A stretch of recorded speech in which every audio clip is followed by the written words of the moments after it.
How's it going, everybody? My name is Hardy, and this is WWE Shows Reviews 5. Back again for another YouTube video. And first of all, I just want to apologize that I haven't been making videos for a while. It's been a couple of weeks, and first of all, I have to apologize. It's been really busy for me, and yeah. But I'm hopefully going to be getting some podcasts out for you guys as well. Some You're Welcome podcasts. So yeah. So today I've got my Impact Wrestling review. I've not done one yet for the channel, so I thought I would bring you guys a TNA Impact Wrestling review for this week, 25th of April. The episode was pretty good. I enjoyed it. TNA. I love TNA now. It's a weekly routine now, and for Raw or SmackDown, I just read it. I really can't be bothered actually watching Raw, SmackDown, but I will be giving reviews on that when I get some free time. But I wanted to give you guys a TNA Impact Wrestling review for this week. So we kicked off with James Storm coming to the ring, the Cowboy. I like James Storm. I don't have anything against him. He's a good worker.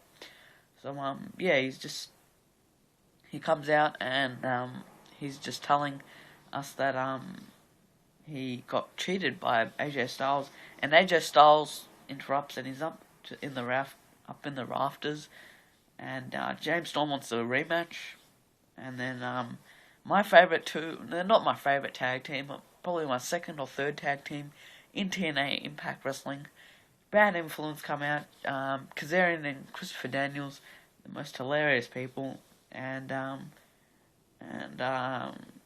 they just saying that the answer to the Ace and the Eights problem is fortune, and they had no Bobby Roode there, so yeah. Says Kazarian says that AJ Styles has forgiven himself, and and how Kazarian and Daniels got hit by AJ Styles last week, so they forgive him. And they said, let's reform Fortune right now. And then James Storm got into Kazarian's face. It's 8 o'clock. And then they started brawling. Sorry about that before. But they started brawling. And then Kazarian gets the upper hand by a low-blowing James Storm. And then Ace and Eights run out. Bad Influence leave. And then the numbers game with the Ace and Eights, it's just like the Nexus. The numbers game are too much for James Storm. And then out comes Joseph Park. So I was thinking maybe they would turn him, Abyss, but no. Joseph Park gets numbered game as well. And then this was my favourite moment, was when Devon and Bully hit the 3D on the table. That was sick. I miss seeing that.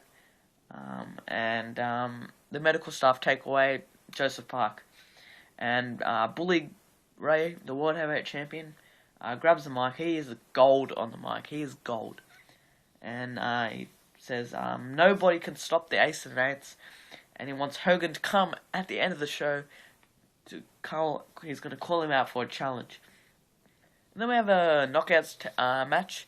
I'm really enjoying the knockouts. It's way better than WWE's Divas. Their matches go on for longer and they actually have good storylines. The Divas are a bit prettier, and the knockouts they're nice. Like, both have their pros and cons. But we have a match between Taryn Terrell and Tara.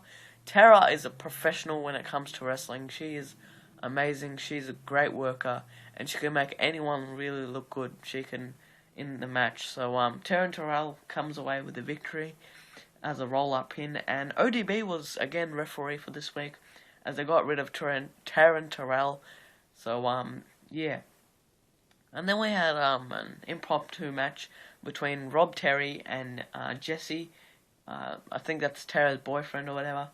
And Jesse and Robbie E. So I think they might be forming a tag team. But yeah, it's just a squash match. Rob Terry wins with some really nice powerbomb. So yeah. And then we have a backstage segment between Bad Influence and Bobby Roode, my three favourite people there, minus Austin Aries.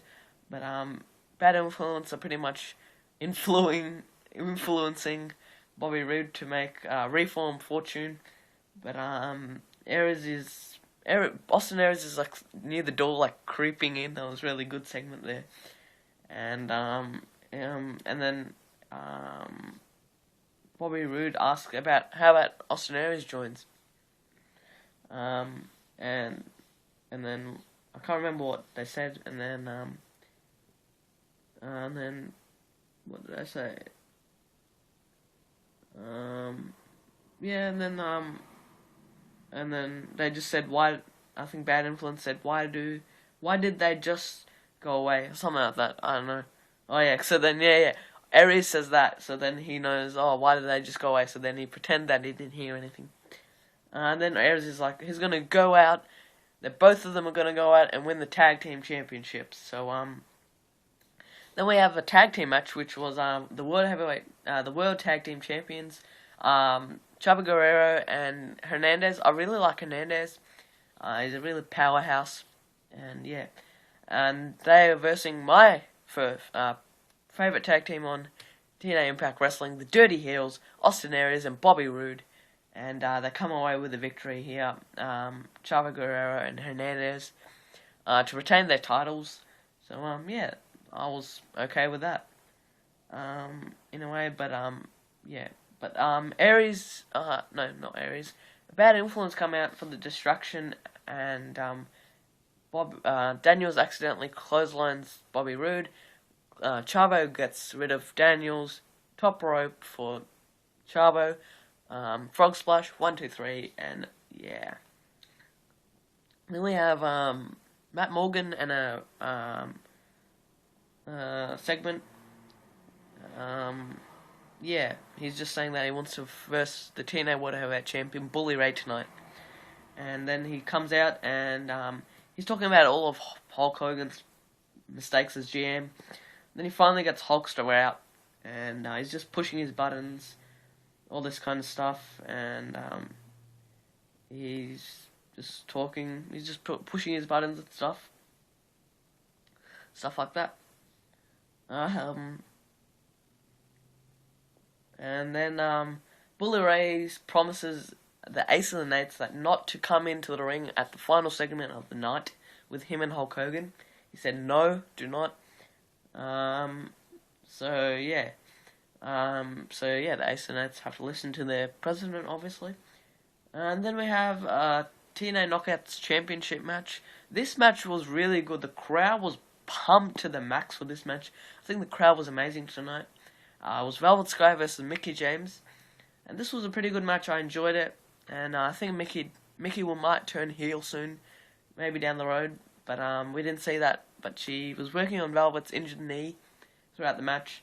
But Velvet Sky came away with the victory and retained her title. So yeah, it was a good match. This segment was really funny right now. Bully was talking to Devon, and Devon's like, "Oh, can I have Brooke Hogan, please, since you're finished with her?" And he's like, "Yeah, go for it." I found that really funny. You would never find that in the WWE, but that's really funny. Then we have Bully Ray coming out. This was the final segment of the night, where Bully Ray just names out all the Ace and Nates victims, all like that, all stuff like that, and then Hulk Hogan comes out, and Bully he's really gold on the mic, and he's just pushing Hulk Hogan's buttons. He's like, "Yeah, you see, the hands are taped, everything like that, and you know, you want to punch me, you want to leg drop me, all this stuff," and then he spat. Bully's just spat on Hulk Hogan's face, and yeah, and then Hulk Hogan does the rip of the t-shirt. Then the lights go out. No, Ace and Nates arrive, because Bully gets some punches, and then the Ace and Nates arrive. Then the lights go out, and we see Sting. He's got a baseball bat, and he's pointing it towards Hogan, like on his neck.